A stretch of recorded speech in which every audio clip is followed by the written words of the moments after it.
নমস্কার সকলকে। আমার পেজের আরেকটি নতুন ভিডিওতে আপনাদের সকলকে অনেক অনেক স্বাগত। আমি প্রিয়াঙ্কি। চলে এলাম আমার জীবনের আরেকটি নতুন দিনের অভিজ্ঞতার গল্প আপনাদের সাথে ভাগ করে নিতে। আজ বুদ্ধ পূর্ণিমা, আর এখন সকাল 9টা মতন বাজে। আর এখন দারুণ সুন্দর একটি রোদ ঝলমলে সকাল। সকালের রোদটা দারুণ মিষ্টি লাগে, তবে একটু বেলা বাড়ার সাথে সাথেই রোদে বেরোনোই যায় না, এত গরম পড়ে যায়।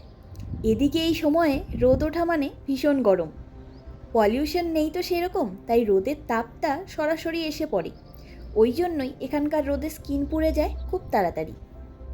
তবে এখন রোদের অত তেজ নেই, তাই ভাবলাম শুধু শুধু হেয়ার ড্রায়ার দিয়ে হেয়ার ড্রাই না করে বাইরে দাঁড়িয়ে থাকি কিছুক্ষণ। পরিষ্কার আকাশ থাকলে পাহাড়গুলিও দারুণ সুন্দর লাগে দেখতে। মনে হয় যেন এক দৃষ্টিতে তাকিয়েই থাকি।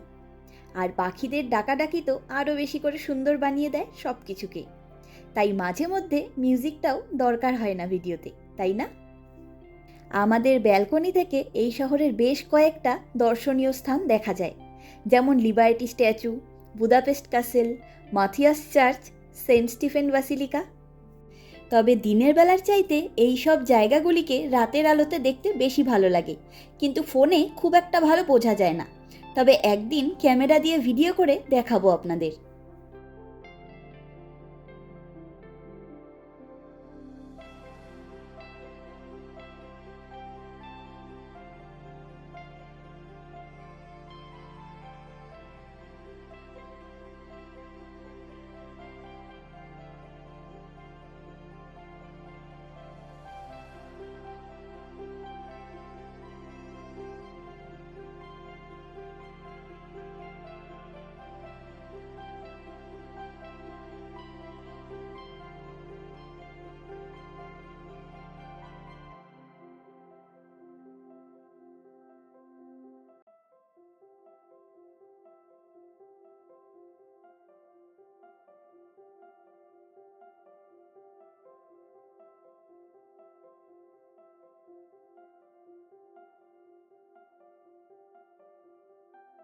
তবে আমার আজকে বিশেষ খুশির বিষয় হলো, আমার বাগানে প্রথম ফুল ফুটেছে। পয়লা বৈশাখের দিন সব বীজের চারা বেরিয়েছিল, আর আজ বুদ্ধ পূর্ণিমার দিন প্রথম ফুল ফুটলো। আর বেশ কয়েকটা কুড়ি এসেছে। দেখি কবে সেগুলি ফোটে। নিজে হাতে কোনো গাছ লাগানোর পর তাতে ফুল এলে ভারী আনন্দ হয়।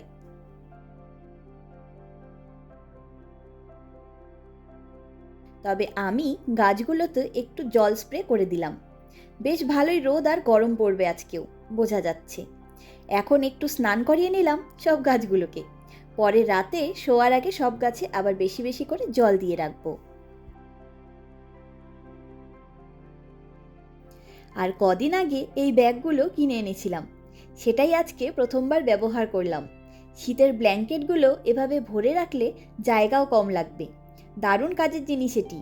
ঘরে শীতের জিনিস রাখতে গেলে যে পরিমাণ জায়গা নষ্ট হয়, সেই ক্ষেত্রে তো এটা দারুণ উপকারী। আমরা তো এই 1.5 বছরের মধ্যে নানা রকম জামা কাপড় কিনেছি, আর বিশেষ করে ওই ভারী ভারী বড় জ্যাকেটগুলোকে বাড়ি ফেরার সময় কি করে প্যাকিং করব সেটা নিয়ে ভীষণ চিন্তিত ছিলাম। তবে এই ভ্যাকিউম স্টোরেজ ব্যাগ সেটগুলো পেয়ে যেন একটু শান্তি পেলাম। যতটা পারবো প্যাকিং করব, আর বাকি জামা কাপড় এখানে দিয়ে চলে যাব।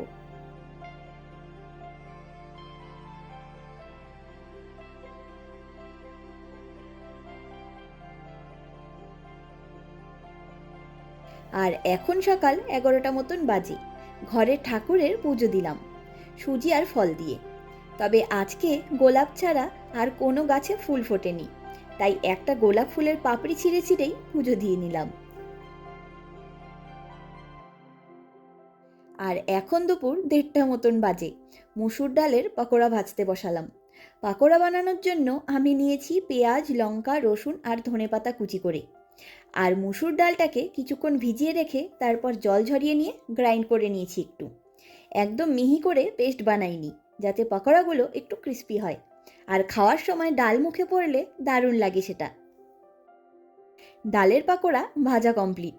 এবারে তুলে রাখি। একদম মিহি করে ডালটা বাটলে পাকোড়ার ক্রাঞ্চিনেসটাই চলে যায়। যাই হোক, আজ রান্নায় ডালের পাকোড়ার সাথে বানিয়েছি পনিরের তরকারি আর ভাত। পনিরটা দারুণ সুন্দর নরম হয়েছে, তবে ভাত আর পনিরটা ঠান্ডা হয়ে গেছে বলে মাইক্রো ওভেনে একটু গরম করে নিলাম।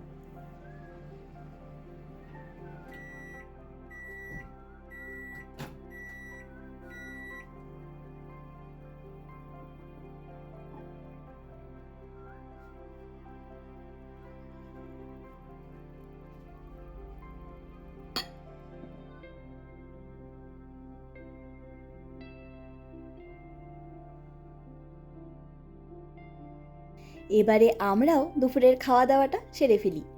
পাকোড়াগুলো ঠান্ডা হয়ে গেলে খেতে আর ভালো লাগবে না।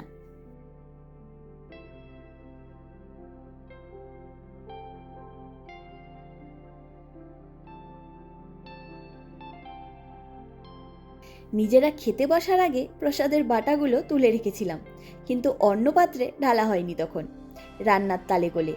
তবে এখন সুজি খাওয়ার মতো পেটে জায়গা না থাকলেও ব্লুবেরিগুলো খেয়ে নেব, নয়তো এগুলি নষ্ট হয়ে যাবে।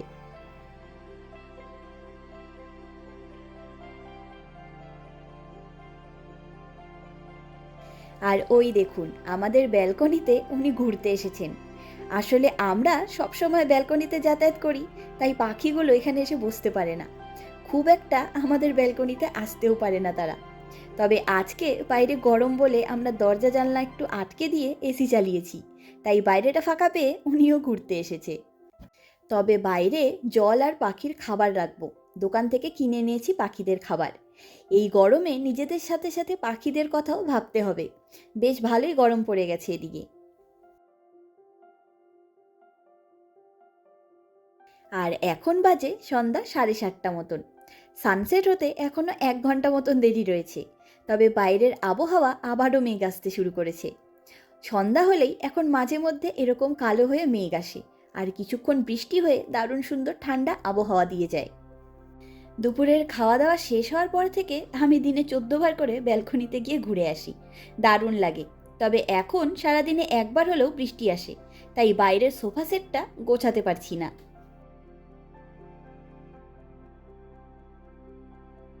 আর এখন রাত 8:15 মতন বাজে। রাতের রান্নায় লেগে পড়েছি। আজ লুচি আর মটরের ঘুগনি বানাবো। সবার আগেই পরিমাণ মতন সাদা তেলে পেঁয়াজ, রসুন, কাঁচা লঙ্কা কুচি আর চেরি টমেটোর টুকরোগুলো দিয়ে দিলাম। এবারে নুন দিয়ে এগুলিকে ভালো করে কষিয়ে নেব, মাত্র 5 মিনিটের ব্যাপার। আর আমি মটরগুলোকে প্রেসার কুকারে সেদ্ধ করে নিয়েছি, আর তার মধ্যেই দিয়ে দিয়েছি পরিমাণ মতন গুঁড়ো মশলাগুলো আর নুন। গুঁড়ো মশলার মধ্যে দিয়েছি জিরে গুঁড়ো, হলুদ গুঁড়ো আর একটু গরম মশলা গুঁড়ো। ব্যাস, সব মিলিয়ে এখন 5 থেকে 7 মিনিট মিডিয়াম আঁচে রান্না করে নিলেই ঘুগনি রেডি হয়ে যাবে।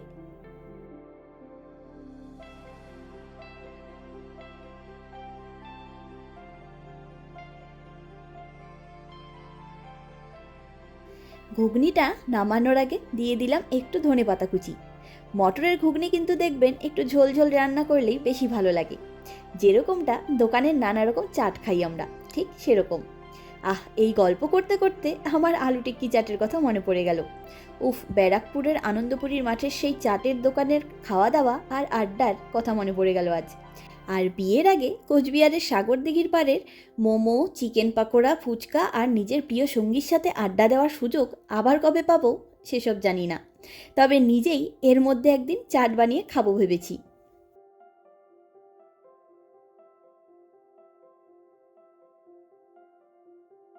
তবে ঘুগনি লুচি ব্যাপারটাও কিন্তু বাঙালির একটা নস্টালজিয়াই বটে। ঘুগনি বানিয়ে নিয়েছি, ময়দা মেখে ফেলেছি। এখন কিছুক্ষণ ময়দাটা রেস্টে থাকুক। চলুন বাইরের পরিবেশটা দেখে আসি।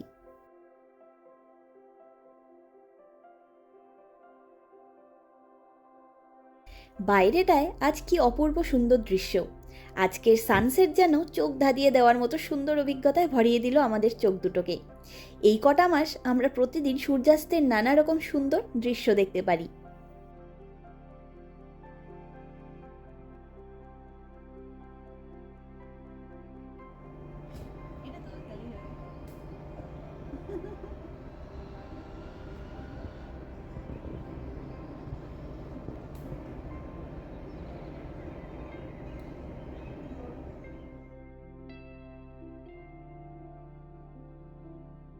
আর এখন বাজে রাত 9টা মতন।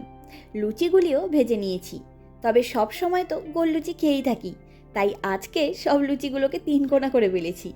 আর সৌভিকের জন্য একটু পেঁয়াজ কুচি করে নিয়েছি। এখন আমরাও রাতের খাওয়া দাওয়াটা সেরে ফেলি। তবে আজকের সানসেটের সময়টা কিন্তু সত্যি এক অপূর্ব অভিজ্ঞতা হলো, তাই না? চলুন আজ তবে গল্পের ঝুড়ি গুছিয়ে নিই। দেখা হবে, গল্প হবে পরের একটি ভিডিওতে খুব তাড়াতাড়ি। আমার ভিডিওগুলি ভালো লাগলে আমার এই চ্যানেলটিকে সাবস্ক্রাইব করে আমার পাশে থাকার অনুরোধ রইল।